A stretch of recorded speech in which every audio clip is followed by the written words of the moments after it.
انا نحن نزلنا الذکر و انا لہ لحافظون، یقیناً ہم ہی نے یہ ذکر نازل کیا ہے اور ہم ہی اس کے محافظ ہیں، ہم اس کی حفاظت کریں گے۔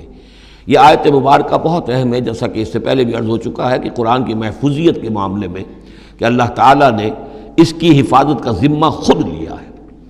جہاں تک تو تعلق ہے انا نحن نزلنا الذکر کا، تو یہ چیز تو اپلیکیبل ہے تورات کو بھی اور انجیل کو بھی۔ تورات بھی اللہ نے نازل کی، ہم پڑھ چکے سورہ مائدہ میں انا انزلنا التوراۃ فیہا ھدی ونور، فیہا ھدی ونور۔ انجیل نازل کی ہم نے، اس میں ہدایت بھی تھی، نور بھی تھا۔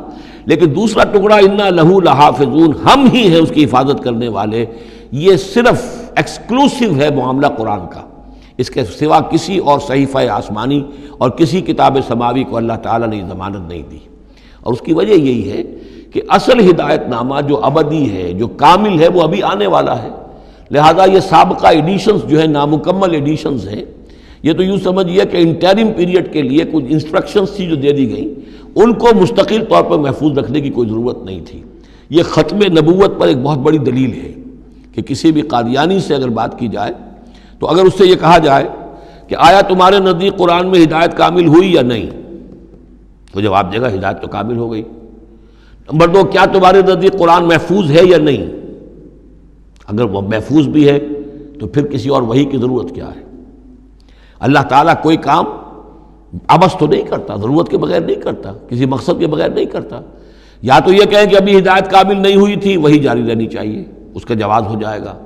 یا کہیں کہ کامل تو ہو گئی تھی قرآن میں لیکن وہ تو ضائع ہو گئی، محفوظ نہیں رہی، تب بھی وحی کی کھڑکی جو ہے اس کے کھلے رہنے کا جواز پیدا ہوگا۔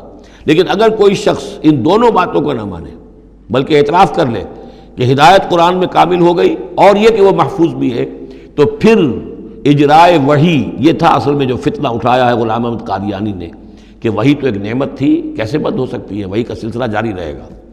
لیکن اس کو لے کر اس نے جو ہے پھر آگے اپنی نبوت کا دعویٰ کیا۔ لیکن اجرائے وحی کے لیے ضرورت عقلی جو ہے وہ دو شکلوں کے سوا ثابت نہیں ہو سکتی، یا ہدایت کامل نہیں ہوئی ہوتی جیسے کہ ابھی تورات میں نہیں ہوئی تھی، انجیل میں نہیں ہوئی تھی، قرآن میں آ کر کامل ہو گئی، یا کامل ہو کر اور وہ گم ہو گئی ہو، اس میں کوئی ترمیم و تنسیخ ہو گئی ہو جو کہ پھر وحی کے ذریعے سے اس کی تصحیح ہو سکے۔